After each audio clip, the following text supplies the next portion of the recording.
With so many options, why choose Arizona State University? For me, the only online option was ASU because of the quality. Their faculty was really involved with their students and care about your personal journey. The dedication to my personal development from my professors, that's been extremely valuable to me. Earn your degree from the nation's most innovative university. Online. That's a degree better. Explore more than 300 undergraduate, graduate, and certificate programs at asuonline.asu.edu. Nave del espacio, identifíquese. Ha sido localizada. Pásemelo. Crucero Planetas Unidos C57D al mando de JJ Adams. ¿Quién es usted? Morbius del Bellerophon. ¿Quién? Edward Morbius. Sí, aquí está. Morbius Edward, doctor en Filosofía y Letras, expedición filológica. ¿Filológica? ¿Qué pretende hacer aquí su crucero? No se da cuenta, señor. Somos su relevo. Nos alegramos mucho de hallarle vivo. Le agradezco mucho su interés, por supuesto, pero no ha sido requerida en absoluto ninguna clase de asistencia. Qué poco afable es el doctor. Doctor Morbius, he recibido órdenes de verificar la situación en Alter 4. Permítame repetirle que no tengo ninguna clase de dificultad. Lo mejor que pueden hacer es regresar a la Tierra sin posarse aquí. Lo siento, señor.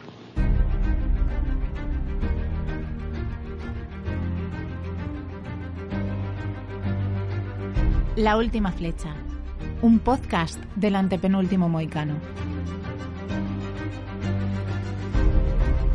Hola a todos, bienvenidos a un programa más de La Última Flecha, el podcast del antepenúltimo mohicano, este espacio para repasar la historia del cine a través de grandes joyas. Y hoy nos juntamos, tengo aquí a mi lado en el estudio a Emilio Luna. Emilio, muy buenas, ¿qué tal? ¿Cómo estás? Hola, ¿qué hay? ¿Cómo están? Y al otro lado de la llamada, de la videollamada, tenemos a José Luis Forte. Muy buenas, Forte, ¿qué tal? ¿Cómo estás? Hola a todas y a todos. Y también a Miguel Muñoz Garnica. Miguel, ¿qué tal? ¿Qué pasa? ¿Qué tal? Un saludo desde el otro lado.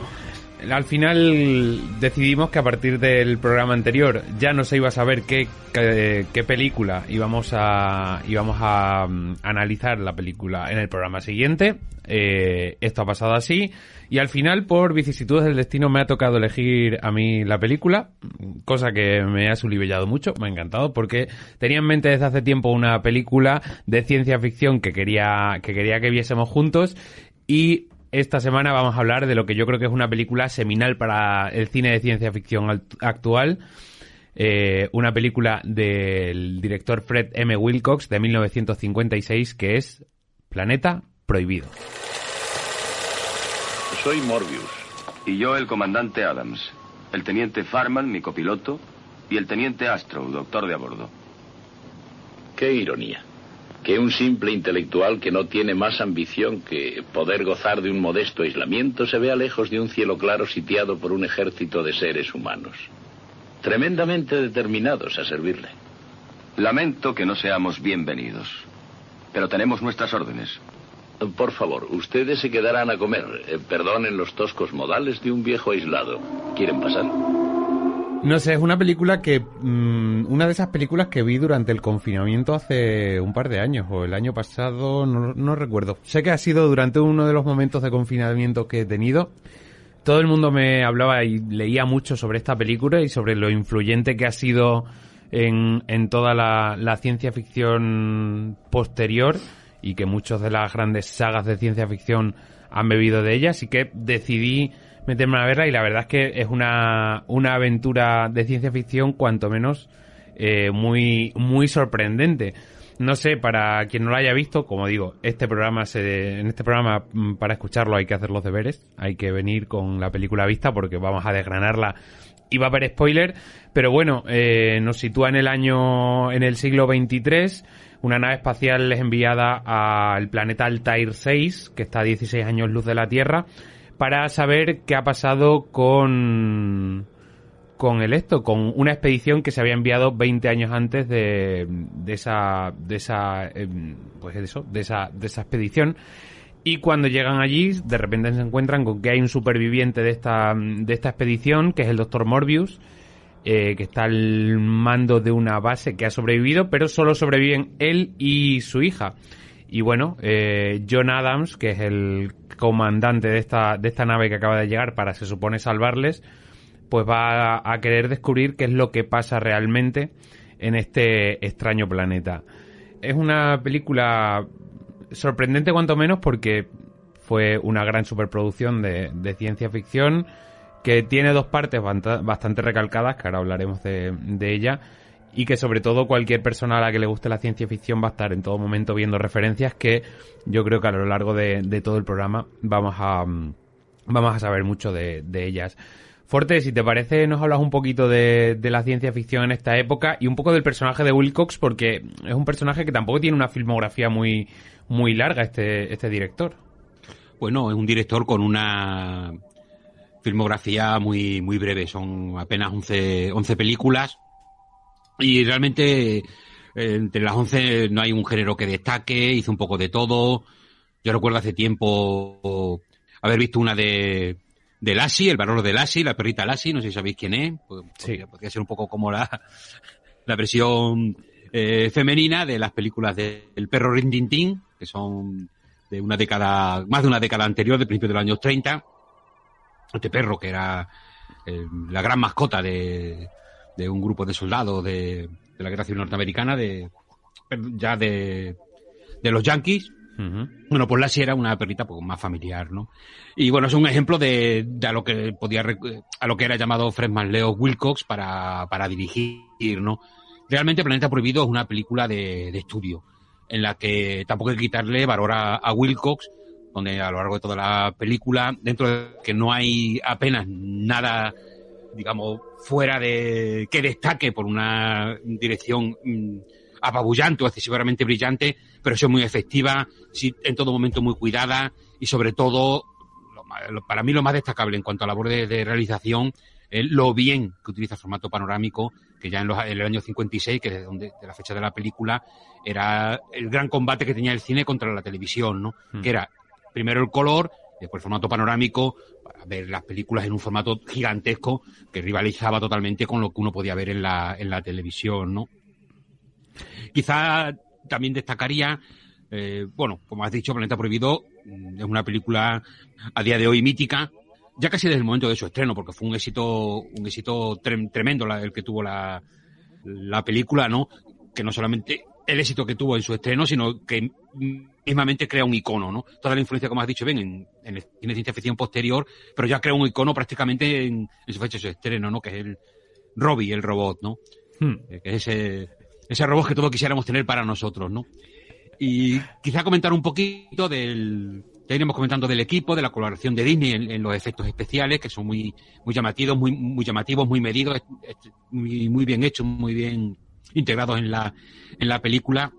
Y por destacar a otro personaje o a otra persona que estuvo trabajando en la película, pues quizá a uno de los guionistas, a Cyril Hume, que es un guionista que ya acabó su vida escribiendo para un montón de series de televisión de la época, ya en los años 60, finales de los 50 y los años de los 60, pero que quizás sus trabajos más recordados a día de hoy, aparte de Planeta Prohibido, sean pues quizás los guiones que hizo para las películas de Tarzán, ¿no? La primera, Tarzán de los monos, y La fuga de Tarzán, que creo que, si no me equivoco, es la sexta, ¿no? Que en la época... Después haría alguna más para Tarzán, ya para Tarzanes posteriores, ya no para Johnny Weissmuller, ¿no? El mítico. Pero ahí está. Y también, que a mí me gusta mucho, una película que fue un poquito el antecedente de Tarzán de los monos, que es del 32. En el 31 él hace el guión de Traderhorn, que es una película también de aventura africana. En este caso, en vez de un blanco, como era Tarzán, pues, comandando a todas las tribus africanas, el gran superhéroe blanco en el África profunda, recurría a otro mito de las novelas de aventuras del pulp, que era el de la diosa blanca, ¿no? En este caso es una blanca perdida entre las tribus africanas, que es un poco la diosa o la líder de todas estas tribus, ¿no? Que eso lo podemos ver en Tradenhorn, una película, por otro lado, estupenda, para mí al nivel de la segunda de Tarzán y... que no me acuerdo cómo se llama, Tarzán y su pareja, bueno, la segunda de Tarzán, que es mi favorita de las películas de Tarzán y su compañera, quizá mi favorita de las películas de Tarzán, pues Tradenhorn para mí está a esa altura. Perdón que me haya ido a hablar de Cyril Hume. No, hombre, creo que es bueno que hables porque Cyril Hume en este caso está haciendo como guionista una adaptación de Shakespeare, del relato de La Tempestad, ¿no? Sí, en la película no aparece reflejado, porque al fin y al cabo ellos lo toman como inspiración de fondo. Lamento decir que como no he leído a Shakespeare, pero no he leído precisamente La Tempestad, por lo que no sé exactamente qué elementos concretos pudieron utilizar para la peli. Pero bueno, imagino que será alguna idea general que ellos tomaron de fondo para realmente hacer su película, este Planeta Prohibido, que bueno, ahora lo iremos desgranando, una película extraordinaria, para mí sobre todo a partir de en su segunda mitad. Insuperable. Emilio, no sé si la habías visto ya, si no... Bueno, lo primero de todo es que si me pasas 2 o 3 fotogramas, pienso que la película la ha elegido Forte, porque es... quiero decir, yo sabía que a Forte le iba a encantar y que Forte seguramente hubiera sido una de las películas que iba a traer, pero es que ya había estado hablando con él de esta película en varias ocasiones, no sabía si llevarla a mi programa, hacerla aquí. Sinceramente yo creo que era una película para que la habláramos aquí en La Última Flecha con más tranquilidad. Sí, así aparte, bueno, así a priori, sin solo ojeando, echando un vistazo, como he dicho antes, a las imágenes, uno puede pensar que está ante pues una película pues modesta por la época en la que se desarrolla, lógicamente. Por otro lado, parece una película simpática a priori, pero después nada que ver. De hecho, los personajes no destacan por su empatía ni por su carisma en ningún caso, ¿no? Cuesta conectar con ellos, pero por supuesto no había visto la película hasta que no he empezado a verla, no he sido consciente de ello. Pues si acaso en el pasado la había visto una vez siendo niño, y ha sido una gran sorpresa, gran sorpresa. Además encaja muy bien en los tiempos que vivimos hoy, ¿no? Porque este podcast pues está siendo grabado mientras hay un conflicto bélico, ¿no? Y una amenaza también nuclear, que yo creo que la tecnología es un poco el leitmotiv, ¿no? O el subtexto de esta película, en una época en los 50, ¿no? Y que estamos hablando de la posguerra en Estados Unidos, ¿no? Y el auge tecnológico, el comienzo de la aparición de todo tipo de productos, desde televisiones a microondas, y de eso habla un poquito esta película, aparece ahí como muchas de las novelas de la época. Como ha dicho Dani, es una película, pues yo creo que tiene ese carácter fundacional, ¿no? Que va un poco, ejerce de puente oficioso entre lo que es la literatura verniana, ¿no? Y la ciencia ficción posterior, ¿no? Con todas esas grandes películas, ¿no? Desde Star Trek a las Guerras de las Galaxias, pasando por Alien y demás, incluso establece un poco algunas bases de lo que es la ciencia ficción más minimalista, por decirlo así, de cierta manera, ¿no? Aunque ha dicho Dani que es una superproducción, es una película que se desarrolla realmente en tres escenarios, ¿no? Que es el punto de aterrizaje, que una nave, las afueras de una casa lujosa y el interior de la casa, nada más, ¿no? En principio tenían 1 millón de euros de presupuesto para esta película y solo creo que la nave ya costó, ya construir la nave costó $1 millón de dólares. O sea, la Metro-Goldwyn-Mayer tuvo que invertir una barbaridad, pero luego le funcionó muy bien, como ha dicho Forte, porque luego fue un gran éxito de taquilla. Uh-huh. Pues a mí es una película que me ha gustado mucho. Y aunque, bueno, tampoco podemos darle... yo creo que el debate es mucho más profundo que lo que sugieren las imágenes o la propia narrativa, ¿no? Pero es, como he dicho antes, una película que establece un poco unas bases y yo creo que está hecha al anillo de Forte, ¿no? A medida, ¿no? Porque yo creo que además es un punto de inflexión en una época muy determinada donde surge la ciencia ficción que a él le gusta, ¿no? Que es la Guerra Fría y demás, ¿no? Y aquí, bueno, ya hablamos de Ikari XP1, una película que creo que son 7 años después, de 1963, y al final entre estas dos películas creo que son, como dices, las que hacen un poco de puente. Quizá Ikari XP1 lo hace para toda la parte de Rusia, y esta película la hizo para Hollywood. Pero aún así son dos puntos de referencia. y que luego realmente se han tomado referencias de las dos para grandísimas películas como, no sé, como Odisea 2001, Odisea en el espacio, tiene referencias de ambas películas, o sea que al final son películas que han quedado en el culto de la cinematografía y que merece la pena rescatarse por eso, porque luego han tenido un gran peso. Miguel, que te hemos dejado muy calladito ahí, no paramos.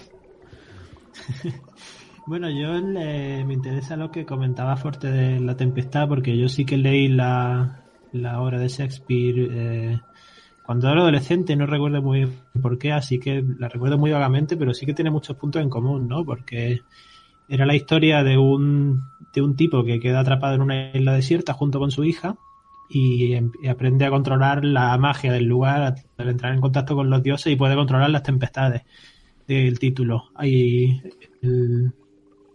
Pasan unos años y llegan unos visitantes a la isla que seducen a su hija y él en principio piensa en vengarse de ellos usando las tempestades, aunque no siendo una tragedia, del final es un poco más alegre, pero me hizo recordar a lo que había leído en su momento. La verdad es que la estructura es bastante clavada y algo que me recuerda es una cosa que hablamos en un podcast que tuvimos, en el que participamos, creo que solo Forte y yo, de los que estamos aquí, sobre aquella película de Sebastián Cordero, Europa Report, que yo decía que la exploración espacial es como lo que era la exploración naval en siglos anteriores, la entrada a mundos desconocidos. Yo venía a decir también que, es una peli que me pilló un poco más en fuera de juego porque no conozco mucho de ciencia ficción clásica. Justo hace una semana antes me había hecho un miniciclo de películas de Jack Arnold, que ninguna es de exploración espacial, pero bueno, sí se meten en la ciencia ficción por otros motivos. Y tengo que decir que en comparación con aquella, esta me ha dejado un poco más frío, por así decirlo. O sea, como curioso, me ha parecido más una peli curiosa que disfrutable, diría yo. Porque, no sé, yo le veo... le he visto algunas barreras que me han impedido que entre del todo, sobre todo que es como una película muy de gente explicando cosas demasiado y eso me ha sacado un poco, pero bueno, tiene puntos interesantes y ya por abrir otro frente más, retomo lo que decía Emilio de cómo hay una crítica al positivismo científico que está muy en la línea de toda la crisis de conciencia del mundo occidental tras la Segunda Guerra Mundial, ese reparo a la confianza ciega en la ciencia que nos lleva a la bomba atómica y demás. Y es una película que tiene ese trasfondo y que además lo combina con, yo creo que otro de los grandes temas de la época, ¿no? Que eran las teorías freudianas, el psicoanálisis y toda la cuestión del subconsciente que hay en la película, que le da una representación literal al subconsciente, ¿no? Nunca me hubiera imaginado, y esa es una de las curiosidades de la peli, que la idea del subconsciente se representa mediante dibujos de Disney en una película de ciencia ficción, pero eso me ha encantado. Bueno, sí, hablar de esta peli es hablar un poco también de hitos en cuanto a lo técnico. Estamos hablando de la primera gran superproducción que tuvo una banda sonora por completo hecha con instrumentos electrónicos. Tanto es así que la Academia de Compositores, no recuerdo cuál es creo que lo tengo por aquí apuntado, es la Federación Americana de Músicos, no la denominaron como arreglos orquestales, sino la denominaron como tonalidades electrónicas, porque no lo querían denominar música para la película. Entonces lo denominaban tonalidades electrónicas y tiene una banda sonora cuanto menos sorprendente, porque además te mantiene en una tensión con respecto a lo que estás viendo, que está bastante bien hecho. Forte, ¿qué quieres añadir? Sí, bueno, a la que sale la banda sonora, por supuesto, quiero intervenir porque a mí me parece fascinante. Es del matrimonio Luis y Bebe Barron, y aunque en su momento llamó mucho la atención por lo extraña que era, yo creo que es una de las grandes elecciones de la película, porque impregna de extrañeza todo el metraje. Me parece una maravilla. Aunque en su momento es verdad que a lo mejor en la misma película, ¿no? No pone música por Luis Bebe Barron, sino eso, sonido, tonalidad de eso es como aparece en la película, pero no aparece como música. Tonalidades electrónicas.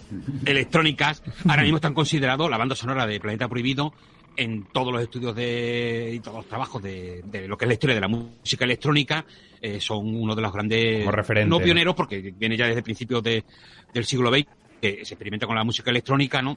Pero sí un referente absoluto, esta banda sonora maravillosa que impregna de extrañeza la película y que es para mí uno de los grandes aciertos de la misma, ¿no? Comentabais que veo que todos la habéis visto hace muy poco, El planeta prohibido, algunos hace nada. Yo sí que, yo soy más viejuno que vosotros, pero aún así sí que es verdad, como decía Emilio, que es un poco más mi tipo de cine, el que a mí me gusta. Yo la vi de pequeño un montón en fin, a lo largo de mi vida la verdad es que la he visto muchísimas veces, ¿no? Y como he dicho, siempre me pasa lo mismo. Hay una primera mitad que me parece más kitsch, más tópica, si quieres, más típico de lo que es la ciencia ficción de los 50, que se detiene aparentemente, porque la película también tiene un toque muy interesante que después comentaremos, ¿no? En ese tono más kitsch de chicas guapas del espacio, ¿no? Siempre llega una tripulación que llega a un planeta, llega a cualquier otro sitio y siempre hay un montón de chicas guapísimas en esos planetas. Recuerdo muchas películas de ciencia ficción de este tipo, ¿no? Bueno, que sé, Mujeres Gatos de la Luna, por ejemplo, recuerdo ahora, una serie B muy divertida, que está muy bien. Otras películas, en fin, hay muchas películas de este tipo, ¿no? Pero aquí le da una pequeña vuelta muy interesante, ¿no?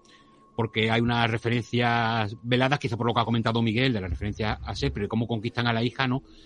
Sobre todo cómo se interpreta en la película la pérdida de la virginidad de la protagonista femenina, ¿no? Que lo hacen de una forma muy sutil, no tanto si atendemos a las escenas que se eliminaron, ¿no?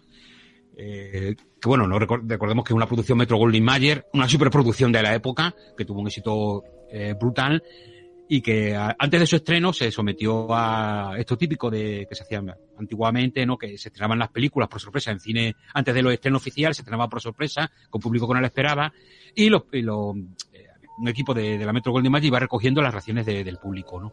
La película estaba sufriendo varios recortes, se estrena de esta manera cuando todavía no se ha terminado de pulir, pero el éxito es tan brutal en estos preestrenos que la Metro decide no tocar nada más.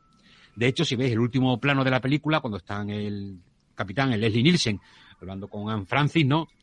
Alta, que se está haciendo ya como el discurso final de la película, pues como siempre, ¿no? El hombre debe permanecer en su sitio, etcétera, etcétera, ¿no?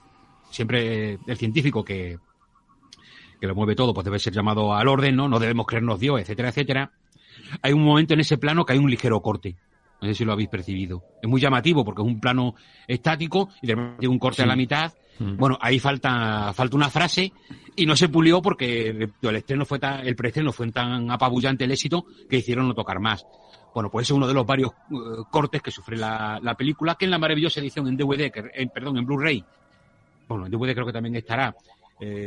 Recomiendo encarecidamente porque no solamente vais a ver una edición de Planeta Prohibido en todo su esplendor, sino que incluye una entre comillas, continuación de la película, El Chico Invisible, otras apariciones de Robbie el Robot, tanto en programas de televisión como en un episodio. Robbie el Robot se le puede dedicar un programa entero, porque es que ha salido hasta en Colombo, sale en Gremlins, sí, sale pero mira, bueno, en fin, un montón. Fuerte. Quiero comentar un par de cositas más y así ya os dejo a vosotros, porque quizás de todos los contenidos extras, que viene un montón, quizás lo que más me ha gustado, bueno, aparte de los trailers, que en concreto el trailer de Planeta Prohibido pues ya demuestra esa teoría de cuando ahora la gente se queja, es que los trailers de ahora te cuentan la película entera. Bueno, los trailers de ahora y los de toda la vida, amigos, porque si veis el trailer de Planeta Prohibido es que te ponen todos los planos del final. Pero bueno, independientemente de eso, a mí los trailers, sobre todo estos trailers antiguos, me gustan mucho porque siempre incluyen algo nuevo, en este caso una voz en off que va narrando de cosas que no aparecen en la película, ¿no? Pero incluye dos extras que a mí me han parecido maravillosos, que muchas veces estas ediciones lo hacen especiales, ¿no? Y uno es las escenas suprimidas, que son estas escenas que cortaron, que han sobrevivido gracias a un copión de la película. El copión es una copia de la película, pero en un material peor. La película está sin terminar de montar totalmente, no tienen todos los efectos de sonido. De hecho, en los planos que aparece Robbie el Robot, tiene otra voz, no la que aparece en la película. De hecho, incluso no habla en inglés, porque una de las escenas eliminadas, el doctor de la tripulación, le traduce lo que dice Robbie al capitán y a otro tipo de la nave, ¿no? Como curiosidad. Bueno, pues en este copión de la película se pueden ver muchas escenas cortadas y casi todas son relativas, la gran mayoría son relativas a conversaciones, evidentemente, que tienen a Alta o Altaira como protagonista, ¿no? Que es la hija del doctor Morbius, ¿no? Sobre todo relativo a, si en la película hay una escena, hay algo, no termina de estar todo explicado, se entiende, pero no queda de estar todo explicado. Repito, Metro Goldwyn Mayer hacía su objetivo de las películas para todo el público. Entonces, claro, a ver que estas referencias sexuales se iban a meter ahí, ¿no? Ya bastante era con que esa chica saliera en minifalda, 11 años, te lo podéis ver en cualquier sitio, ¿no? Aparece en todas partes. 11 años tardó en estrenarse en España, era la primera película en la que apareció una actriz con una minifalda tan increíblemente mini como la que aparece Anne Francis, ¿no? Y claro, todo relativo a cómo ella se relaciona, que en el fondo es un tipo de... Vemos una mujer, entre comillas, liberada, que hace lo que quiere y que llegan estos hombres y que, en fin, ¿cómo tiene que ser una mujer normal? Pues tiene que tener un solo hombre, que eso debe besarse con todo, que quizá la parte más tontuela de la película, la más prescindible, excepto porque es que Anne Francis está realmente esplendorosa, sobre todo en los momentos en que realmente es inocente y como en la película quieren jugar a que, claro, cuando se convierte, digamos, en una mujer, ya tiene pareja, ya se ha convertido en una persona de la sociedad, o sea, la mujer es llamada a orden y puesta en su sitio, pero también, evidentemente, porque ha perdido la virginidad. En la película todavía queda la escena que tal y como está ahora puede resultar un poco extraña, aunque se entiende, ¿no? Que es cuando los animales que se acercan a ella sin ningún problema, un tigre, los ciervos. Hay un momento en la película, cuando ya está con el capitán, que no solamente no se acercan, sino que el tigre la ataca, ¿no? ¿Qué es lo que ha pasado ahí? Que ya ha perdido la pureza, ha perdido la virginidad, ¿no? Hay muchas referencias en toda la escena, casi todas las escenas cortadas, repito, hacen referencia a esto. El doctor de la tripulación habla de que la hija es como un unicornio, ¿no? Un ser mítico, que su pureza atrae a todos los animales, acuden a él. Y otra referencia en que ella ha cambiado pues toda esa pureza por algo muy bonito que se llama amor, que traducido en los términos de la película no es amor sino convención, ¿no? Pero bueno, todo esto son cosas interesantes que es bonito ver en estas escenas cortadas, pero añade también unas escenas perdidas, que son escenas que se encontraron 50 años después en unos almacenes de la Metro, y ahí tenemos también otra serie de escenas bastante breves, pero que incluyen unos planos realmente maravillosos, son muy bonitos de ver, son una absoluta delicia, que son planos de diversos planetas y galaxias, ¿no? Son como planos de relleno, si queréis, de fondo, que se pudieron utilizar. En este caso no se utilizaron, pero que estaban ahí de archivo para poder ser utilizados en algún momento. Aquí los podemos ver en estas escenas perdidas, uno tras otro, y son todos de verdad una absoluta maravilla. Lo ves todo seguido y te da la sensación de que estás viajando en esa nave. Por cierto, curiosísimo que la nave terrestre tenga la forma de lo que entonces era el objeto volante no identificado más clásico de la época, ¿no? Un platillo volante, un ovni, un UFO, según terminología correcta norteamericana o inglesa, ¿no? Que precisamente es la nave con la que nos visitaban los extraterrestres en la película, es la nave con la que nosotros visitamos a otros mundos, ¿no? Después de este rollazo, solamente un punto más, que como también Dani ha comentado, y prometo estarme callado un buen rato, pero es que se me acumulan miles de cosas, perdonadme, pero hay otra cosa muy chula que ahora mismo se me acaba de ir de la cabeza. No, sí, lo de la Guerra Fría. Evidentemente la película es un producto de su tiempo. Para los cánones de la ciencia ficción, Planeta Prohibido es casi una explosión, ¿no? Porque la ciencia ficción, sobre todo en términos cinematográficos, se movía en parámetros muy de serie B, con un presupuesto no ya bajísimos, ¿no?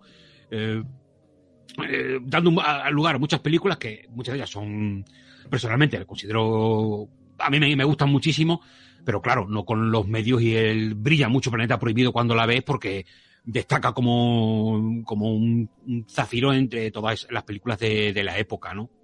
No tanto como, entiendo que a Miguel no le haya impactado tanto, porque es verdad que en su realización es bastante... Le sucede, yo creo, que un poco a todo lo que le pasaba a todo el cine cuando aparece el formato panorámico, ¿no? La gran pantalla panorámica, que todas adolecen de un poquito de estatismo, ¿no? Se centran mucho en rellenar el plano, en distribuir muy bien en el plano los personajes. Yo creo que la película eso lo hace muy bien, pero en su defecto ganan algo suelen resultar algo estáticas, ¿no? Se detienen mucho en los planos para mostrar todo el fondo. Recuerdo una película, creo que es Demetrio y los gladiadores, que prácticamente es imposible saberla en casa, por muy grande que tengas el televisor. Incluso en un minicine actual, en un multicine actual, tampoco se podría ver, porque son tan grandes los decorados y las figuras se ven tan pequeños, muchos de los planos, que solamente es concebible ver esa película en una pantalla, pero una pantalla de tamaño gigantesco. O sea, no un multicine este que estamos acostumbrados a ir, tampoco se vería bien, ¿no? Por poner un ejemplo del impacto de lo que fue el formato panorámico, ¿no? Y en cuanto a la Guerra Fría, no olvidemos que creo que, no recuerdo si es del 51, del 52, corregidme si me equivoco, Ultimátum a la Tierra, ¿no? Otra película mítica de la ciencia ficción, hecha con menos dinero, pero también de gran impacto. También un guión que intentaba ser serio, ¿no? En contra de todas las películas más de serie B. Ultimátum a la Tierra también lanzó un mensaje que le sucede un poco lo que a Planeta Prohibido, ¿no? Planeta Prohibido cae más en la convención de, oye, cuidado, la ciencia es mala. Aunque yo me quedo con la parte de Morbius de por qué todos estos descubrimientos impresionantes que él tiene no los cede a la humanidad, que para mí es lo importante de la película, ¿no? No los cede a la humanidad porque la humanidad no está preparada, como podemos ver a día de hoy. No estamos preparados para tener inventos potentes ni poderosos porque los vamos a utilizar siempre mal, ¿no? Esta fiebre guerrera que de repente ha entrado aquí, ahora todo el mundo quiere armas, ¿no? Morbius lo está diciendo en la película, ¿no? No voy a dar armas a la población porque lo primero que van a hacer es matarse, ¿no? Lo vemos ahora, de repente todo el mundo está que quiere guerra, ¿no? Y Ultimátum a la Tierra, en ese sentido, el mensaje en plena Guerra Fría, me parece importantísimo, es una llamada total y absoluta al abandono de todas las armas nucleares, al abandono de todo tipo de guerra y de enfrentamiento, ¿no? Que eso, en plena Guerra Fría, que ese mensaje se lanzara desde una película de ciencia ficción, me parece maravilloso. Y yo aquí me quedo con el mensaje del Dr. Morbius, que aunque sea el malo de la función al final, y al final se arrepiente, etcétera, pero creo que también está ahí y queda claro que no estamos preparados para todos los descubrimientos maravillosos que nos puede traer la ciencia, no porque la ciencia sea mala, sino porque no estamos preparados para un mundo mejor. Yo ya me levantaría y me iría. Quiero decir, yo ya, Forte, ya lo has hecho tú. Quiero decir. Por poner un contrapunto a lo que ha hecho Forte, bueno, un tío que se llame Morbius, estaba claro dónde iba, ¿no? Bueno, yo quiero decir dos cosas. Una muy interesante que ha dicho Forte, que la voy a unir con algo también que ha dicho Miguel, ¿no? El tema del formato panorámico, ¿no? Que lógicamente, pues, ensancha el plano y hay que, pues, complementar o rellenar la puesta en escena, ¿no? Y eso creo que hace que la cámara pues, mantenga una distancia con los personajes y eso se une un poco a lo que ha dicho Miguel, ¿no? Que es lo de gente explicando cosas, ¿no? Ese afán explicativo que tiene la película y que yo creo que alcanza sus cotas menos convencionales, sobre todo para la época, con los dos personajes científicos del film, ¿no? Por un lado el Dr. Morbius, que ya lo hemos citado, que es un gran Walter Pigeon, y el personaje del Doctor, que es el que pone un poco como la cordura o la plausibilidad, ¿no? A todas las ideas que surgen a sus compañeros que están a otras cosas. Perdóname, Emilio, para mí un poco la convención, ¿eh? La convención, ¿no? Es el doctor de la expedición. Sí, bueno, es el que pone un poco las reglas, quiero decir. Yo creo que es una explicación intentando darle un trasfondo científico a todo, porque al final estamos hablando de la naturaleza primaria humana, ¿no? De hecho, bueno, yo creo que la primera parte de la película está articulada en los deseos carnales de la tripulación ante una chica que es guapísima y todos tienen ganas de pasar un tiempo con ella. Hay una figura también de un tipo que está loco por emborracharse, por tener ahí sus litros, sus galones, sus 60 galones de alcohol, de whisky. Entonces es un poco yo creo que es un maniqueo, ¿no? Muy básico también de la época, ¿no? El poner a personajes al límite, ¿no? Y que muestren su naturaleza así de primeras. Pero me gusta la parte en la que Morbius les muestra un poco el legado, ¿no? De esa civilización ya extinta hace 2 siglos y que al final es un poco una forma pues casi corpórea, ¿no? De lo que es realmente el subconsciente, ¿no? Y por un lado es cierto que se pasa mucho tiempo, le dedican mucho tiempo a explicar, a veces pues de manera menos convincente o de manera un poco más no aburrida, pero no demasiado explicativa o demasiado... Amena, entretenida. Sí, no, de una manera que dan vueltas sobre lo mismo, ¿no? Y quizás a eso creo que se refiere Miguel, que al final lo conecto con lo que he dicho al principio, ¿no? Que cuesta un poco conectar con los personajes porque al final responden a arquetipos que intentan pues encontrar salidas a una realidad que no es fácil de desencriptar, ¿no? Y a mí es también la parte que más me gusta, ¿no? Porque toda esa pues todo ese dibujo psicológico y demás que es muy básico, muy freudiano, pero muy básico, porque la película no es lo que es, no es una película comercial que, visto así en retrospectiva, sorprende que haya sido un éxito, ¿no? Porque no es una película sencilla, no hay grandes escenas de acción, hay mucho estatismo, como indicáis, la tensión se mantiene casi fuera de campo en todo momento, ¿no? Por esa amenaza que... Yo creo que son sus invisible. virtudes. También tengo que decirte lo que es su virtud, ¿no? Ponerte a un enemigo invisible que de repente además te muestra realmente que es invisible a los ojos de los propios tripulantes de esta nave, y sabiéndolo esto el espectador es con lo que consigue mantenerte en vilo en todo momento. Y creo que eso es uno de sus fuertes, porque luego la película, como dices, se vuelve explicativa y se vuelve muy estática. Sí. O sea, entonces... Pero atención a lo que has dicho, Dani, que si esta película la ves de niño, pasas auténtico miedo. Sí. Es una película muy terrorífica. Sí, puede ser. Precisamente por lo que has dicho, el monstruo invisible. Da pánico. Uh-huh. Yo la primera vez que la vi estaba muerto de... A ver, era un crío, ¿no? Uh-huh. Pero pasé bastante miedo. De hecho, son de las partes que más me gustan, ¿no? Pero se pasa miedo, ¿eh? La película también hay que tener en cuenta que en la época el impacto de ver en color, de ver esos planetas, ver otro lugar, ver el hecho del robot, ver los efectos especiales, todo esto era muy llamativo en el momento, era una bomba, ¿no? La gente que iba al cine le daba igual que la cámara se moviera más o menos. Lo que quedó prendado es de la fascinación visual que ofrece la película, estamos hablando del año 56, ¿no? No sé, ¿querías añadir algo? No, quiero escuchar a Miguel, porque yo creo que es un poco la voz de la que va a bajar aquí los humos a Forte, la que va a poner los puntos sobre las IES. No lo he dicho, pero... Miguel nunca me baja los humos. Miguel es la voz de la cordura y yo lo respeto.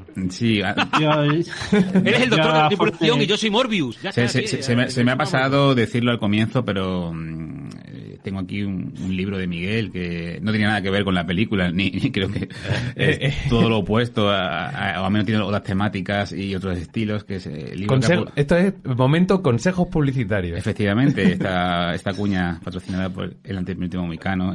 Pues mira, sí que tengo aquí el libro de cadena. Tengo aquí el Miguel de Hirokazu Koreeda. Miguel Muñoz Garnica lo pone aquí, Dani lo está viendo. Es muy bonito, tiene una portada muy bonita. Aquí, y la verdad es que está siendo una buena semana para Miguel. Oye, qué guapo sale en esta foto Miguel, el autor. Ese es Koreeda, pero bueno. Ha sido una buena semana para Miguel, y es verdad que podemos traer una película un poco más acorde con sus gustos, pero bueno, ya hemos tenido demasiado western y demasiados asiáticos en La Última Flecha. Bueno, que lo podéis comprar, que es el libro de Hirokazu Koreeda de Miguel Muñoz Garnica, publicado por Cátedra. Sí, nada más y nada menos. Eso es maravilloso. Hay que decirlo en el podcast, creo que no será la última vez. Yo llevo toda la semana llevándolo a todos los sitios. He ido esta mañana a Onda Cero, lo he hablado de él, lo ofrezco a todo el mundo. Soy su comercial principal, y espero que le vaya bien. Y bueno, Miguel, ¿qué tienes que decir a todo lo que te he dicho, salvo esto último? Un manager impagable, Emilio Luna. Yo poco que añadir. Sí, pues espero que no sean igual de manager que los compañeros estos de la película que están ahí luchando por la chica. A ver, menudos colegas están hechos. Madre de Dios.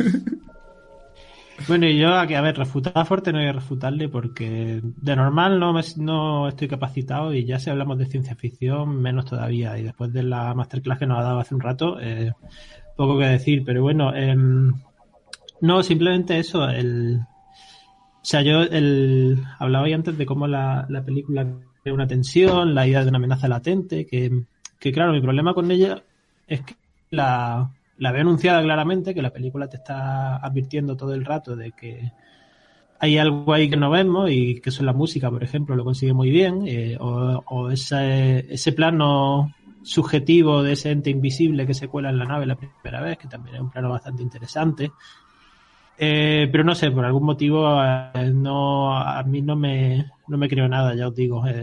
No es solo que sea una película de gente explicando cosas, sino que cuando no hay gente explicando cosas, en general, me deja un poco frío y tampoco se explicaron muy bien por qué. No sé si, o sea, visualmente es apabullante en algunos puntos, lo que comentabais del scope, aunque yo creo que, claro, estoy viéndolo en la tele de mi casa, por muy grande que sea, yo no soy capaz de apreciarlo bien en la magnitud de lo que debió ser, pero no sé, luego por ejemplo de recursos de montaje, una película también un poco planilla, encontré yo, no entré mucho a ella y hay varios motivos. Y a mí lo que me pasó con ella, que no sé si fue vuestro caso, es que el personaje con el que más simpatizaba se supone que es el malo de la película, o entre comillas el malo, que es el Moebius se llamaba, ¿no? Morbius. Sí.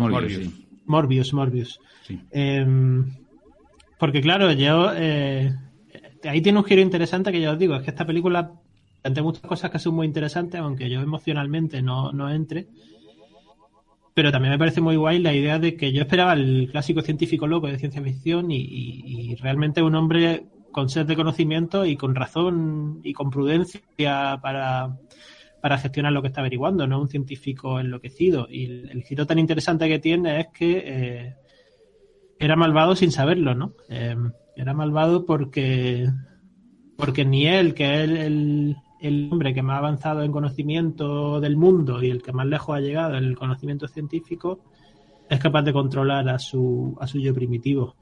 Y ahí la película tiene un punto interesante, que otra cosa es que ya os digo, a mí ese salvajismo primitivo no termino yo de verlo plasmado en las imágenes, lo veo más como, si acaso, como esa sensación de amenaza inminente o invisible de la que hablabais, pero no termino de verlo plasmado en las imágenes de acción. Y no sé, puede que ahí también esté un poco mi cierta desafección por la peli, que por otra parte es una peli que aún así se ve bien, no es que me haya parecido infumable ni nada así. Yo creo que ese salvajismo primitivo está marcado con la llegada de los hombres y de repente se encuentran a una mujer después de 16 años viajando por el espacio para encontrar el planeta este. Ahí es donde está ese salvajismo. Me hace mucha gracia porque además estamos hablando de esta película con esta temática, o por lo menos con este planteamiento, el 9 de marzo. Y yo la vi ayer, 8 de marzo. Y cada vez que estaba viendo las escenas de esos momentos era como... esto ahora mismo, si hacen revisionismo de esto, madre de Dios bendito. Pero bueno, hay que entenderlo tal y como es y lo que quiere contar la historia. Es el cine clásico. Obviamente. Y más aún los años 50, que no tiene nada que ver con lo hemos comentado varias veces, con el cine pre-code o el pre-code de los años 30, donde es todo lo contrario. Sí. Son películas que incluso hoy nos resultarían avanzadas para el pensamiento de hoy, ¿no? Cuando se habla de inclusión, tenías que ver las películas del años 30, no eran inclusión, es que ellas estaban por encima, ¿no? Es algo maravilloso ver esas películas. Aquí es todo lo contrario, aquí es todos los poderes encima, la Metro Goldwyn Mayer, más clasicota que no puede ser, poniendo todo en orden, porque la película es una llamada al orden en todos los sentidos, ¿no? Pero esa es la parte que menos, no. Pero claro, ¿qué ocurre? Para llamarte al orden, primero tienen que mostrar el desorden, y es con lo que me quedo. Con esa alta, la primera vez que aparece, que ella se besa con todo, ella está descubriendo el mundo, está investigando, y porque no se puede besar con todos los hombres a ver cuál le gusta más, ¿no? Me parece maravilloso. O este doctor Morbius, que su afán de experimentación es capaz de llegar más lejos jugándose su propia vida con tal de saber más, de tener el conocimiento, ¿no? Pero al mismo tiempo, como indicaba Miguel, con la suficiente prudencia para saber con qué elementos tan potentes está jugando, ¿no? Es verdad que yo entiendo perfectamente a Miguel, lo conozco, hablamos muchísimo de cine, sé que a él visualmente él busca o le suelen gustar más otras cosas en las películas, y aquí quizá hay una dirección de fondo muy, muy convencional, aunque haya cosas que para la época, oye, pues estén bien, pero claro, quizá no sean suficientes, porque si no, distribuye todo muy bien en el plano. Bueno, sí, a ver, para mí es un gran mérito, pero es verdad que quizás cuando has visto ya tanto cine donde ahora mismo la pantalla panorámica es lo normal, pues no te llame tanto la atención, pero ostras, sí que llama. Pero bueno, también eso quizás es lo que menos hoy, ¿no? Una película en la que se habla mucho, es verdad, solo que después diré de qué manera en algunas escenas de las que se habla mucho me parecen fascinantes, pero sin embargo es curioso porque visualmente no está, curiosamente, toda la influencia posterior. En Star Trek al platillo volante que lleva nuestro protagonista le pone dos, perdonadme la expresión, pero como dos patas a los lados y tienes la nave de Star Trek, ¿no? Los tubos. Pero hay otra cosa. Posesión Infernal de Sam Raimi, que cuando se estrenó, también es una película maravillosa, me encanta Sam Raimi.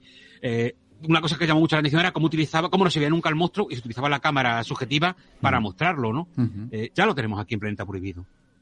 En Planeta Prohibido ya tenemos que la primera aparición del monstruo es una cámara subjetiva que avanza. O sea, qué forma tan maravillosa de ahorrarnos el monstruo. De hecho, la única vez que se ve es cuando entra la Disney en acción.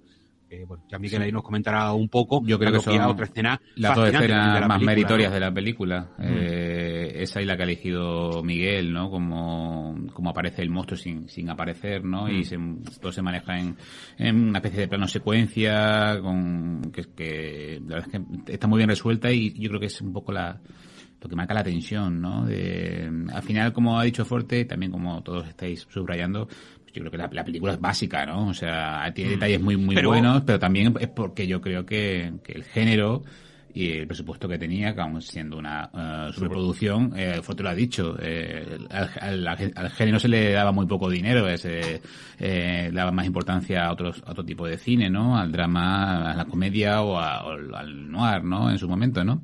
Y eso se nota, pero tiene detalles que son muy buenos, ¿no? Y a mí el personaje aunque ya he nombrado antes lo del 9M o del 8M. Lo del 8M. Y a mí el personaje de Alta, que sí que podría ser una especie de mujer florero y tal, yo no lo veo tal cual. No. A mí me marca un poco el termómetro moral de la película, florero, ¿no? Al final.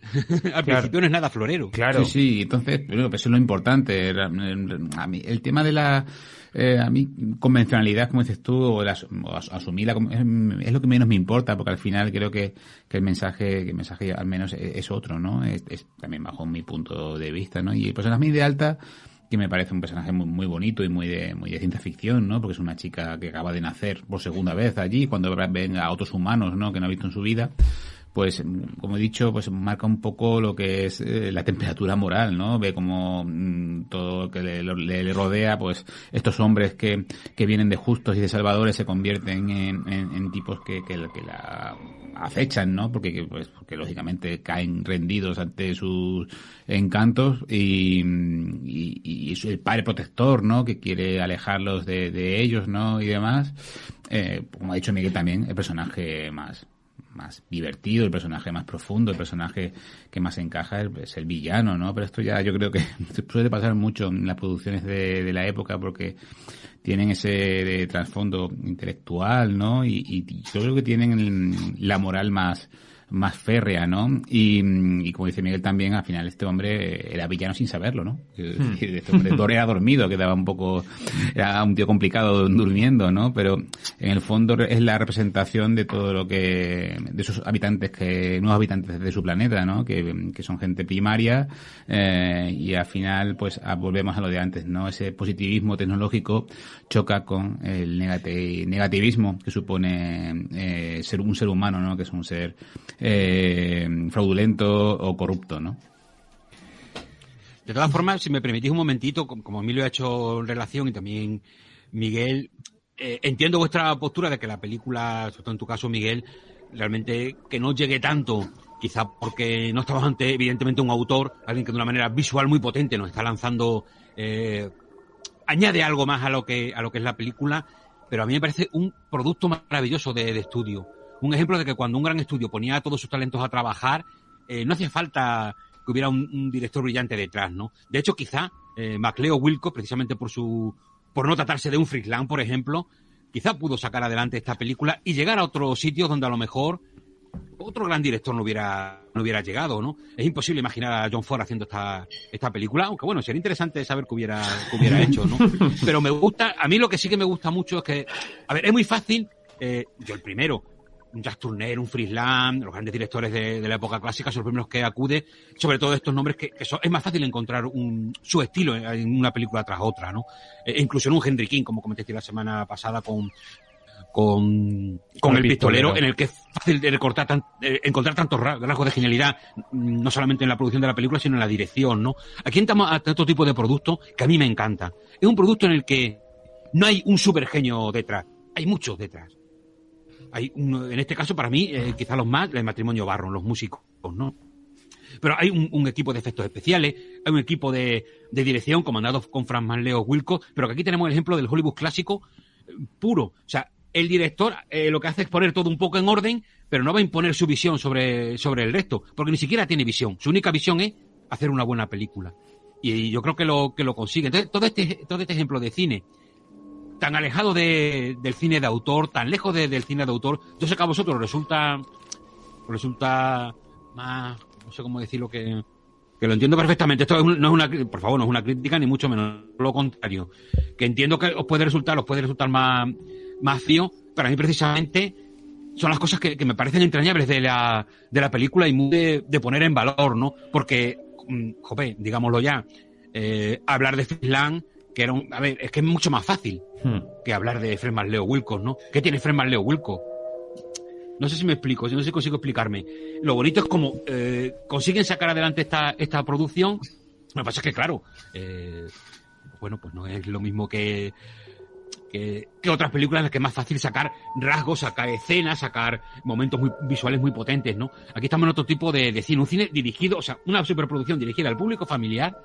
Estamos hablando que esto podría ser hoy, películas así se hacen un montón y ya veis lo que tenemos, y de repente le sale un planeta prohibido. Una película que en la primera mitad, que prácticamente casi está rozando lo kitsch o lo camp, y en la segunda parte me parece una película de terror de una profundidad increíble, como con unos personajes ultra básicos, todo lo que se desarrolla por detrás. Me parece una película de terror muy, muy potente, con una gran temática detrás que llega muy bien al público, y sobre todo llega al público que va desde el niño que tiene o la niña que tienen 5 años y la ven por primera vez, al padre que va con ellos al cine, a la abuela que va con ellos al cine, ¿no? Que es lo maravilloso de esta producción de Metro Goldwyn Mayer, que su objetivo era precisamente ese, de 5 a 99 años, ¿no? O más, para ellos, claro, si entraba el de 1 también les valía, ¿no? Miguel.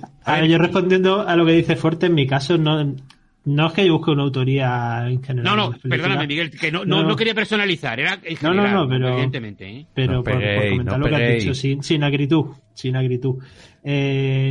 Digo, a ver, el Hollywood clásico hay ejemplos de directores que sí pueden ser más autorales, pues tú has dicho Ford o Lang, que son pues justamente esa idea que decía, el genio creador, el Hitchcock.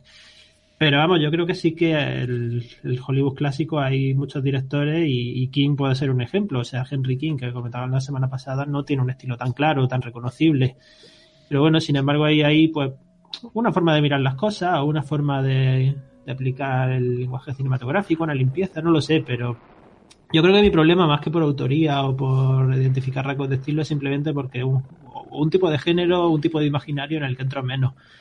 Pero a mí me pone una película hecha con el mismo espíritu creativo de esta, pero en un western, por ejemplo, y no sé, los westerns de la Universal de los años 50-60, yo entro en todos como perfectamente, y eso es lo menos pretencioso y lo menos autoral del mundo. O sea, Forti y yo hemos hablado muces veces de un director que se llama Josh Selman, que se me ocurre, por ejemplo, que no tiene nada de autor.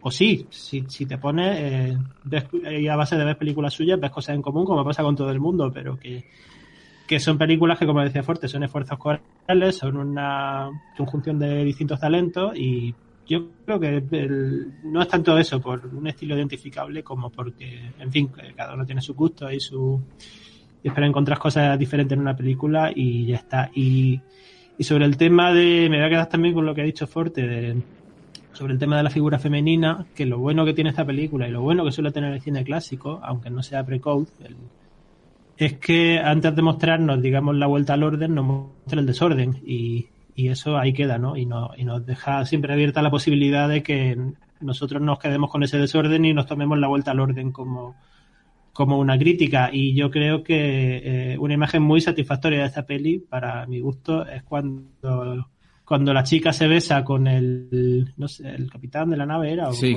capitán. Con el capitán de la nave, el primer hombre con el que se besa, y lo intenta varias veces y le termina diciendo, no siento absolutamente nada. El contramaestre. Y ese corte... Ese no es el capitán, ese es el otro. Sí, el contramaestre, ayudante o algo así. Sí. El contramaestre, como se le llame. esa línea de diálogo, es decirle después de varias veces besarlo a un tipo que lleva no sé cuántos años en el espacio sin contacto femenino y decirle, no, es que no. No es siento como si besara una piedra. A mí eso es maravilloso. Bueno, habláis de Wilcox como un director del que no se buscaba mucha autoría y decía Forte que quizás no se puedan extraer muchas secuencias. Aún así, nosotros hemos seleccionado, como siempre, cada una de las escenas que más nos ha llamado la atención o nos ha gustado de la película. Y creo que por orden cronológico dentro de la propia película, empiezo yo con la secuencia en la que, bueno, después de esa llegada a la casa de Morbius, les invita a comer a los 3 tripulantes, al capitán y a 2 ayudantes de este capitán, de los tripulantes de la nave, y les presenta al robot que ha ido a recogerles al punto de aterrizaje de la nave, que es Robbie el robot. No sé qué hemos comido, pero todo era delicioso. Son manjares sintéticos que hace Robbie. ¿Es también su cocinero? Incluso fabrica las materias primas. Ven aquí, Robbie. Ahora les mostraré cómo funciona. Se introduce una muestra de comida para seres humanos en esta abertura. Aquí debajo hay un pequeño laboratorio químico donde él las analiza y luego puede producir idénticas moléculas en cualquier forma y cantidad. El sueño de un ama de casa. Y de absoluta y desinteresada obediencia. Activa la unidad de residuos. ¿Por qué me he quedado con esta secuencia? Porque creo que yo he hecho un poco de ingeniería inversa con esta escena. Y es que he visto cientos de referencias de ese robot en un montón de series. No sé, creo que fue con la película Gremlins, que hay un momento en el que de repente el hijo llama a su padre a esa convención de inventores en la que está. Y bueno, van apareciendo diferentes personajes. Uno de los que aparece es Steven Spielberg detrás con una moto. Aparecen muchas cosas por detrás y una de las cosas que aparece es Robbie el robot. Y me llamó la atención y a partir de ahí me puse a investigar sobre este robot y vi que, bueno, tenía referencias en un montón de series, ya sean, como he dicho antes, en Colombo, en Los Simpson, en un montón de sitios. Leí la historia de este robot, que tuvieron que recuperarlo, que lo han cambiado ha salido de diferentes formas en muchísimas otras series, que ahora mismo está en una colección privada de uno de los grandes coleccionistas sobre estas películas, sobre Planeta Prohibido. Y ya definitivamente, después de todo este proceso de investigar y de conocer y de saber sobre este robot, decidí ver la película en la que realmente aparecía por primera vez y donde se convirtió en un robot famoso. Es el precursor de la Thermomix. Sí, y es así básicamente, porque la secuencia va un poco sobre eso, sobre realmente te estás dando cuenta de que es un alarde de tecnología o de utilizar un recurso visual para el cine que la Metro que la Metro le quiere dar la importancia que tiene, porque sabe que para el público va a ser bastante impactante ver un robot con esas cualidades y así que te ves una secuencia completa que le dedican al robot para inventarse las posibilidades que tiene, ¿no? Que me parece algo fascinante cómo se detiene tranquilamente la película. Ahí es Miguel donde dices de gente explicando cosas. Pues bien, aquí el señor Morbius explica perfectamente cuál es el manual de instrucciones de este robot.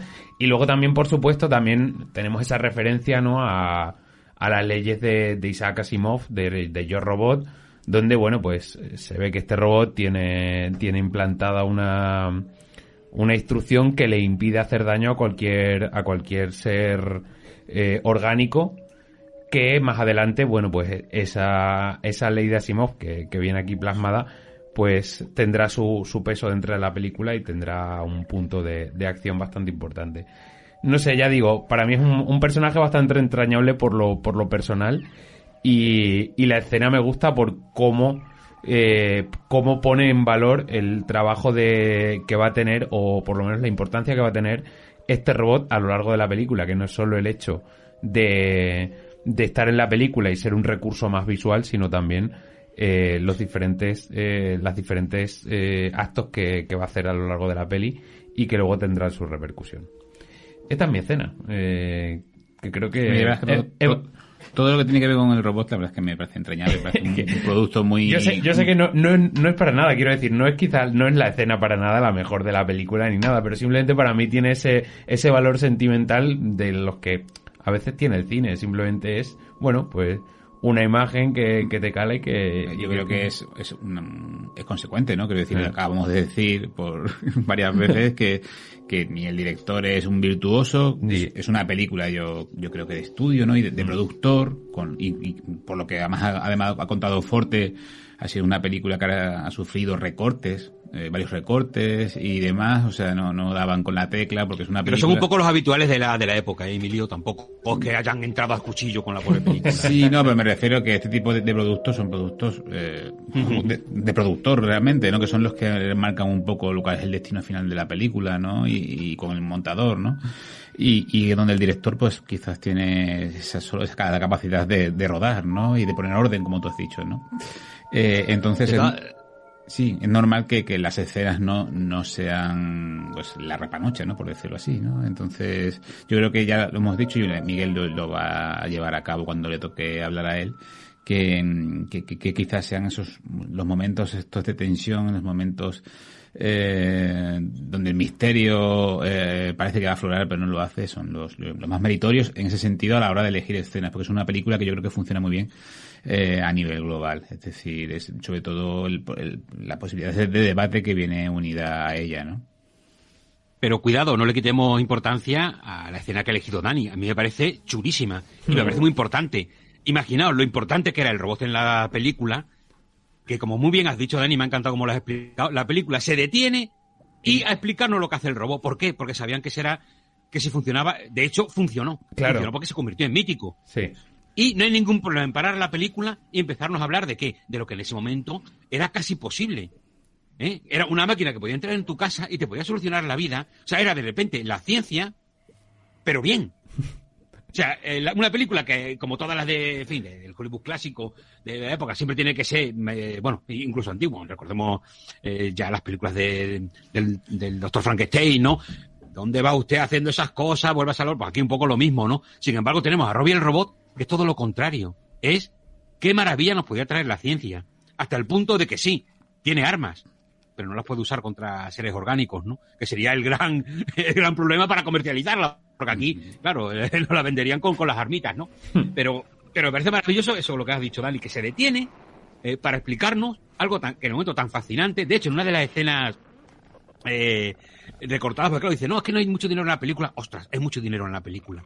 Una de las escenas recortadas es, recordad esta escena que has dicho, Dani, cuando Morbius coge una manzana y la tira al destructor de alimentos. En la original, la tiraba, rebotaba en la pared y caía en un agujero. Ya. Y ahí cuando estaban viendo la película, dice, no, espérate. No puede ser que después de las maravillas que hemos visto, tire la manzana y caiga ahí. Tiene que haber un destructor de residuos que desaparezca la manzana. Y ahí se meten el efecto especial, que claro, eso detiene la película y es mucho dinero para gastar, porque es verdad que en las películas clásicas, todas las series A, en fin, sobre todo si no eran históricas, el dinero se iba para los actores y el equipo, etcétera. Aquí es que todo el dinero se estaba yendo en unos efectos especiales que mucho entró la Disney, porque en ese momento quizá era la compañía más preparada para hacer este tipo de efectos, ¿no? A mí me encanta que la película se detenga ahí, y de hecho la importancia, aunque no nos lo parezca, es que esa escena es una de las bases del mito de Robbie el robot, ¿no? Claro. De hecho, fíjate, Dani, que a ti, al mismo tiempo que has dicho, tampoco me parece como muy importante. Ostras. Sí, es que realmente es la carta de presentación del personaje. Es una pasada esa escena, porque de repente tú miras con ojos de niño y tú quieres eso en tu casa. Obviamente. Que es lo que nos pasa a todos los niños y niñas que incluso ahora lo podemos ver. Y dices, por favor, quiero un Robbie el robot. No sé, yo creo que ves esta película y no sé, que alma de acero no querría un... Yo tengo el del Lidl, si te vale. Bueno, el siguiente, pues mira, hablando de la máquina del Lidl, Emilio, ¿te toca a ti la siguiente escena? Sí, bueno, yo he elegido el último, pues me he despistado, he elegido el último. La verdad, como he dicho antes, bueno, no es ninguna sorpresa porque el personaje de Alta me gusta, ¿no? Más allá de la belleza de Anne Francis, que es una mujer bellísima. Impresionante además. Entiendo que todos esos pierden la cabeza, todos los astronautas, ¿no? Me gusta porque casi todas las escenas que se desarrollan en el interior de la casa de Morbius, o en el jardín ese, que parece un jardín de Edén, allí con esas criaturas que al final son una proyección de la subconsciencia, ¿no? La escena que me gusta a mí es la escena en la que aparece el personaje protagonizado por Leslie Nielsen, que vuelve a la casa de Morbius a pedir explicaciones por lo que ha sido una invasión, o cree que él es el responsable de la invasión en su nave unas horas antes, ¿no? En la noche, ¿no? Y en ese momento pues se encuentra con Alta bañándose en la piscina. Ya no enseño nada. ¿Lo he hecho especialmente por ti? ¿Ah, sí? Yo creía que no me esperaba hoy. Y así era. No sé, creo que hay algo en mí que a ti no te gusta. Alter, usted es en todo momento preciosa. Entonces, ¿por qué no me besas como hace todo el mundo? ¿Todo el mundo? Su padre no la ha leccionado respecto a eso. Él dice que soy muy ignorante, pero he estudiado poesía, matemáticas, lógica, física, geología y ¿Biología? Por supuesto, la mayor parte de eso habrá sido en teoría. Pues sí, casi todo. Ah. ¿Falla en algo la teoría? Y como han dicho, es algo que le hemos comentado, pero yo no lo he hecho. La verdad es que estéticamente la película me gusta mucho. Quizás aquí la cámara no es protagonista y demás, pero sí que pues esa fotografía me parece apasionante, toda esa descripción, todo ese diseño de los espacios. A mí me gusta muchísimo y un buen ejemplo es esta escena que es muy muy clásica, ¿no? La de un hombre que ve a una mujer que está ahí pues tranquilamente en su intimidad, ¿no? Y además que viene a echarle la bronca a su padre por un tema delicado y al final lo principal pasado secundario, ¿no? Que describe un poco la naturaleza de los personajes, ¿no? Sobre todo de los personajes principales, ¿no? Que vienen por un tema importante, ¿no? Que es un asalto o algo parecido y de repente todo eso ya pasa a un segundo plano y lo que importa es la chica que se está bañando, ¿no? Y como para mí el tema de lo moral o de lo psicológico es quizás el gran tema o lo que más me interesa de Planeta Prohibido, pues por eso he elegido esta escena que creo que a nivel compositivo me parece también la más atractiva del film, ¿no? Quizás cinematográficamente hablando la que más aporta es la citada escena que va de Miguel, ¿no? Que ha elegido Miguel, ¿no? Si quieres vamos con la tuya, Miguel, aunque no sé si la de Forte va un poquito antes, así que vamos a esperar un poquito. Forte, va primero tu escena. Bueno, pues si yo voy antes, pues la digo ya, que la escena que he elegido de Planeta Prohibido es cuando, tras un brevísimo viaje en una misteriosa lanzadera de la civilización Krell, Morbius les muestra al doctor y al capitán los restos de esta mentada civilización Krell, la civilización ancestral que existía en el planeta, en Altair 4. Bueno, pues les muestra esa civilización, los restos que permanecen de ella en el corazón del planeta.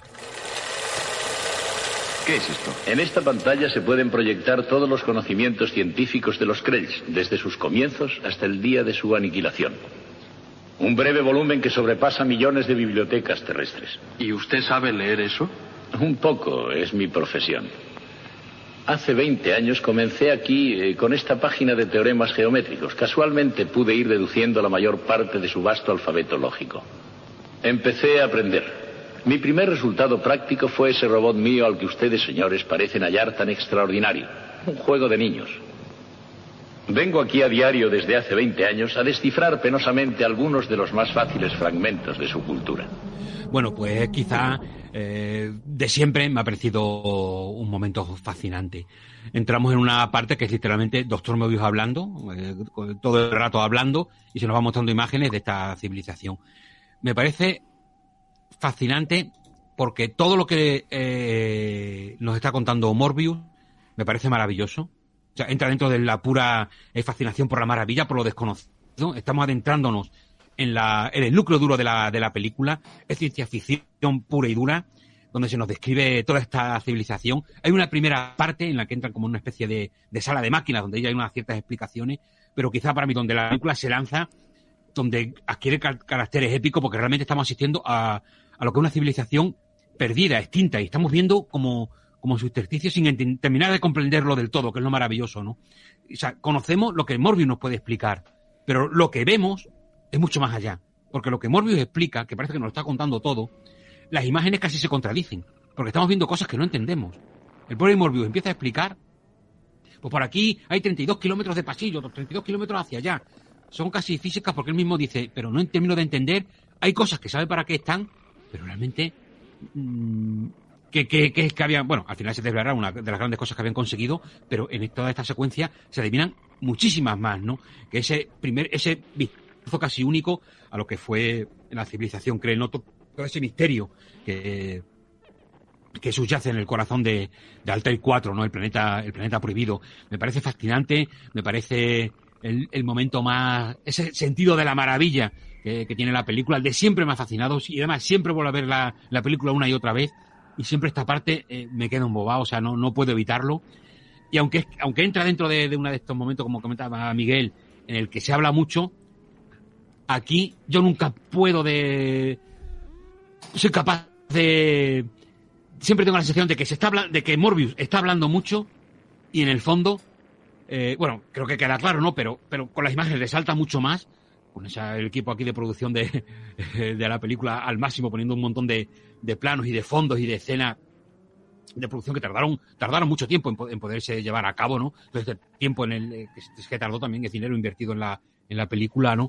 Para mostrarnos este atisbo a la fascinante civilización Krell, que queda eso como algo grandioso a la que nosotros como espectadores, igual que los protagonistas de la película, igual que el propio Morbius, que es la persona que más sabe en la existencia de los Krell, apenas ha conseguido atisbar. Me parece un viaje fascinante, me parece una visita que cada vez que veo la película disfruto a niveles increíbles, y sobre todo siento el poder del sentido de la maravilla en su máxima expresión, la fascinación que nos puede dar la ciencia ficción cuando toca ciertos puntos, ¿no?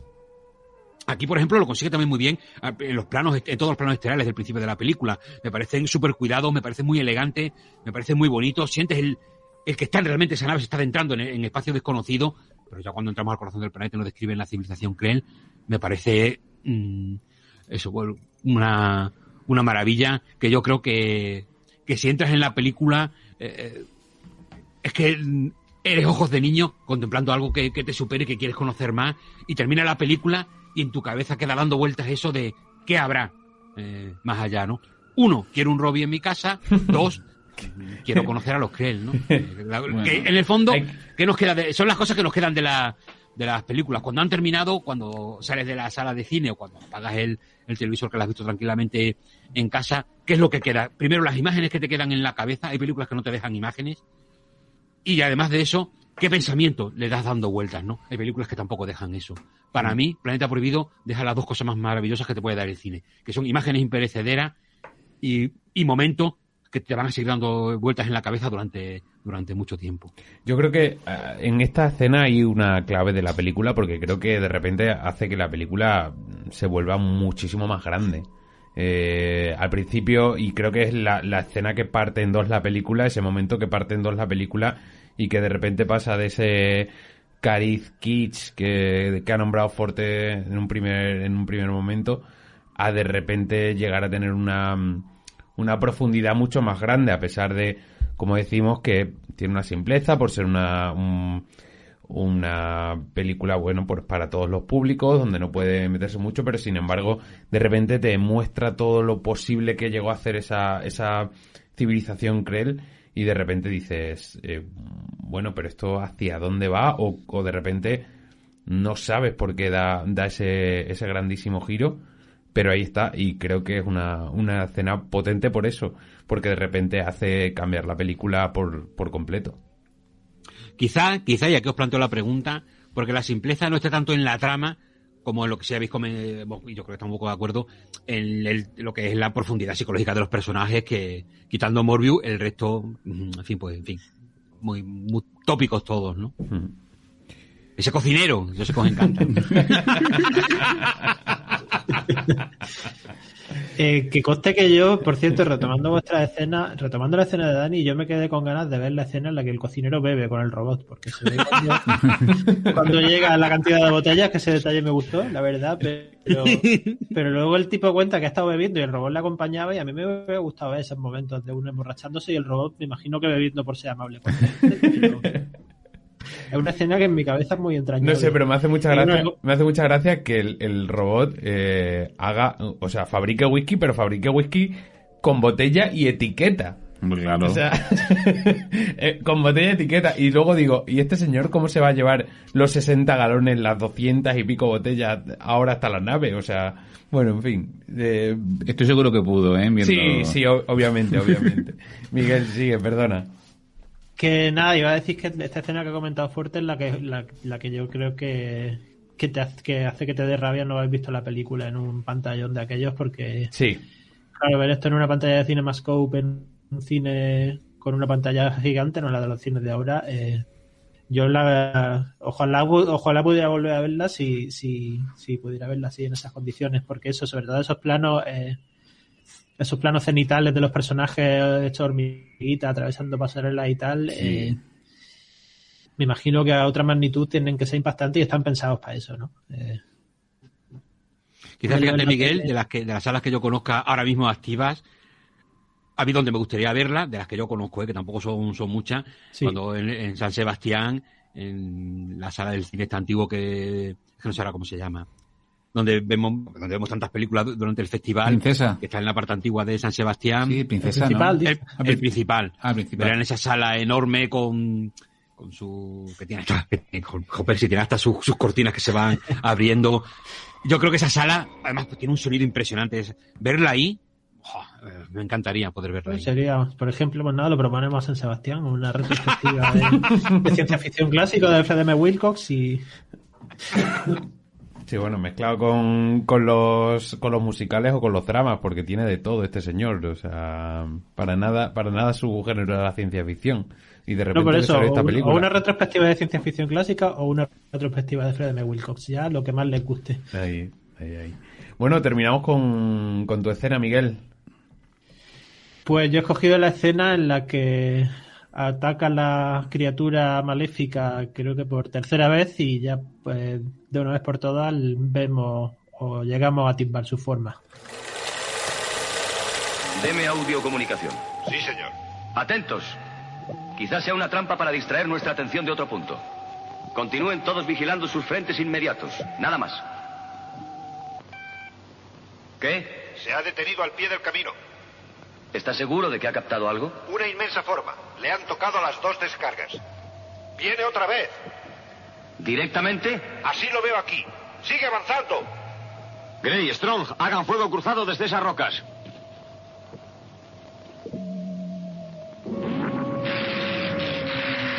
¡Fuego! Capitán, el blanco en que damos es invisible.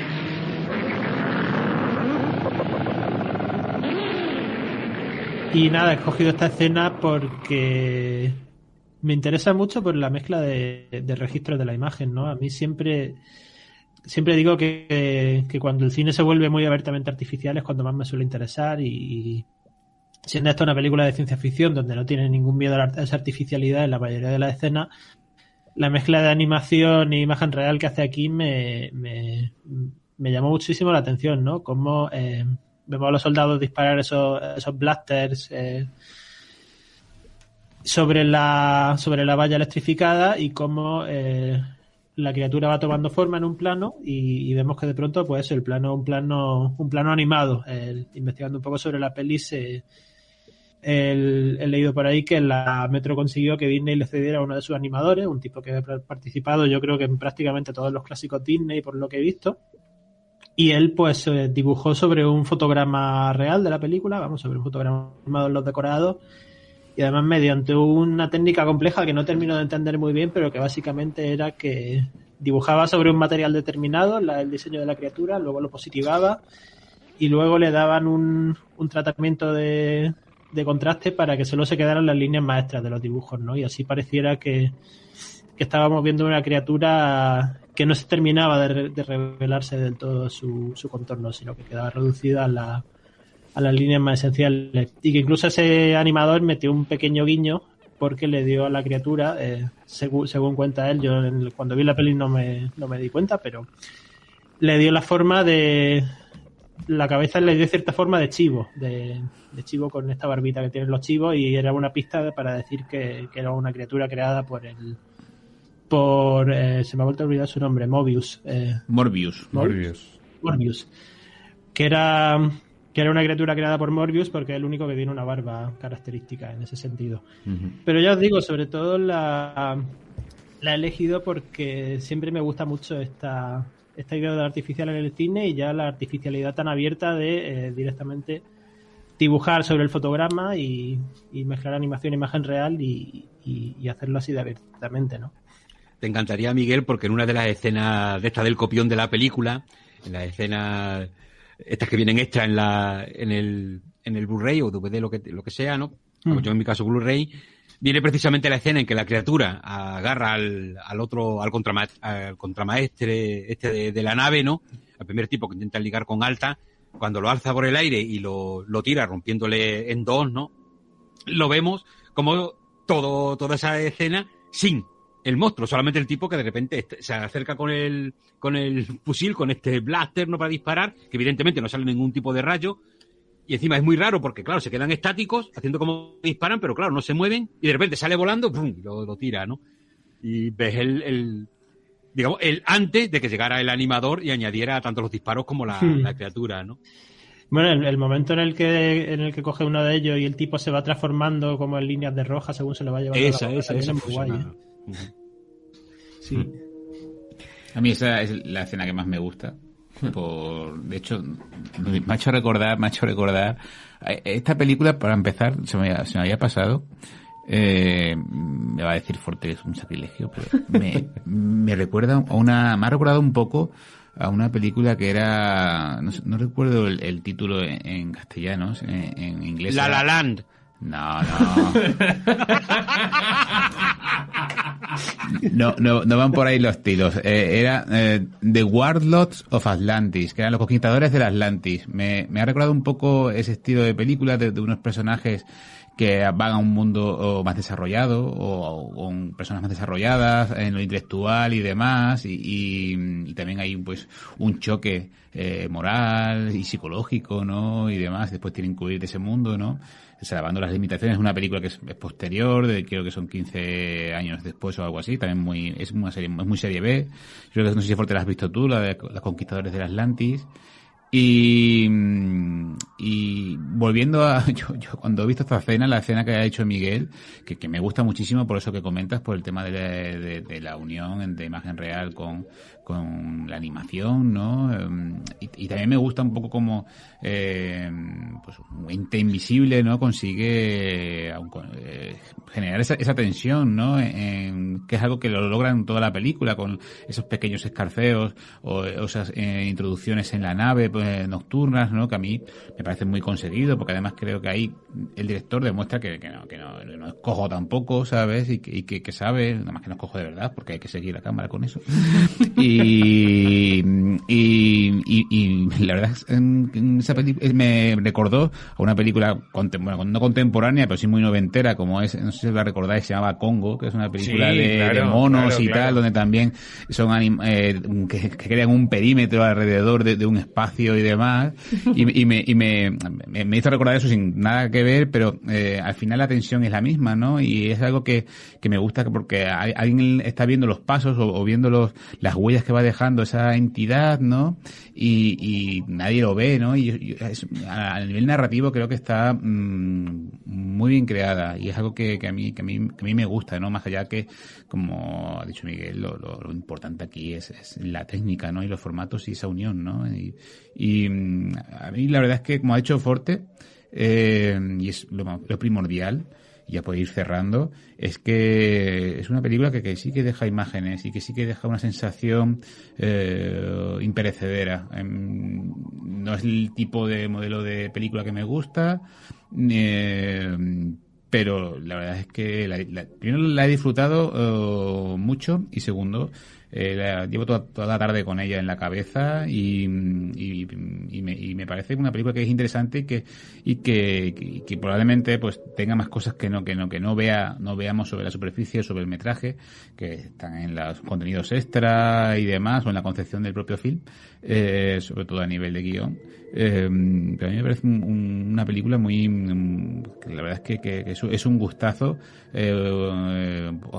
haberla visto en un pantallazo enorme, ¿no? Ahora lo he hecho nosotros también. Creo que los cines de San Sebastián se nos quedarían cortos, porque yo creo que las pantallas actuales pues ya tienen una serie de limitaciones que, salvo en los cines estos pues de coches o algo así, es muy complicado tener una pantalla tan grande. Pero la verdad es que es una película que es divertida sin ser fácil conectar con los personajes, y que deja imágenes en el recuerdo. ¿Tenéis algo más que añadir? Porque yo estoy completamente de acuerdo con él, y porque además he sido yo quien la he planteado, así que... Yo solamente que a mí sí es el tipo de cine que me encanta, casi si queréis, casi sin rasgos autorales, porque ni falta que le hace, ¿no? No hace falta. Pero que deja, por ejemplo, la escena que ha dicho Miguel, es uno de los grandes impactos de la película, es una escena por la que se recuerda Planeta Prohibido, ¿no? Donde prácticamente estás viendo esas rayas y tus ojos los fuerzas al máximo, como están haciendo los miembros de la tripulación. Eres uno más, porque tus ojos intentan ver qué hay tras esas rayas, ¿no? ¿Qué es esto que estamos viendo? En mi cabeza quiero que termine de tomar forma, ¿no? Junto a las imágenes de Robbie el robot. Y yo creo que también impacta porque como una película que, como he dicho antes, quizá más camp que kitsch, se transforma en una película de terror, y ya todas esas explicaciones finales con el subconsciente, como también indicabais al principio, ¿no? Haciendo referencia a la época, a todo el cine que estaba en boga, ¿no? Pues todo Freud, la psicología, etcétera, como entra a saco en la película, pero llenándolo de sentido, no parece forzado, y como de repente, en una película de ciencia ficción, el monstruo, el enemigo, el alien, somos nosotros mismos. Sí. Me parece una absoluta maravilla. Quería añadir que, hablando de la escena de Miguel, que como he dicho la que más me gusta, ese tipo de escena ya la habíamos visto 20 años antes, porque ya en nuestra queridísima King Kong, ese tipo de la primera llegada, la primera aparición del mono, y la sentimos a través de la arboleda, de los árboles, cómo se mueven y demás, es algo que a mí siempre me ha gustado mucho, y es un recurso clásico del terror o de las películas de monstruos y demás. Y yo recuerdo, he citado aquí Congo, pero... Parque Jurásico, Emilio. Parque Jurásico. Es que puedo citar tantas películas de aventuras con animales, si es que incluso Tiburón, o sea... ese tipo de gestionar la tensión a través de lo invisible, a través de movimientos, de cosas que parecen casi ronda contracampo, o sonidos y demás. Es algo que a mí me gusta como y además que esta película lo avisa con las entradas de la criatura en la nave, ¿no? Que uno piensa, dice, esa criatura es enorme, ¿cómo entra por ahí? Pero... Claro. Sí. ¿Sabes? Pero bueno, esos son pequeños fallos de planificación. Ya te digo, yo me quedo con eso, y que no es poco, que no es poco. Sí, yo por mi parte, nada, añado poco más porque prefiero quedarme con el entusiasmo de Forte. Y Nada, poco más. Y la verdad es que sí, la peli, como nos pongamos a verla de precursora, es precursora de muchísimas cosas, ¿no? Y esa idea del monstruo invisible que se manifiesta mediante huella indirecta es una de ellas. Pero nada, poco más. Pues nada. Pero también sigue, perdóname, también sigue una tradición, porque ahora que, por ejemplo, Emilio citaba, pues, Congo, películas de personaje acosado por un enemigo invisible, pues no olvidemos Boyés, por ejemplo, también, ¿no? En ese fuerte donde literalmente se están defendiendo un enemigo que tampoco vemos, que es otro clasicazo, como también comentaba ante Emilio, como comentabais todos, ¿no? Esos recursos que se utilizan todavía hoy en día en todas las películas, ¿no? Pues para generar tensión, misterio y peligro, ¿no? Pues yo no añado más, simplemente agradeceros que hayáis recibido también la peli y que la hayáis disfrutado. Y nada, Planeta Prohibido, una película maravillosa de Fred M. Wilcox de 1956 y que tenéis que ver. Hasta aquí La Última Flecha. Emilio, Miguel, Forte, muchísimas gracias. Un placer. Un placer, como siempre. Un placer, chao. Y nada, a los que nos estáis oyendo, recordad que tenéis toda la información de cine, festivales, novedades, cartelera, todo lo que queráis en el antepenultimomohicano.com. Nada más, hasta la próxima Última Flecha. Chao.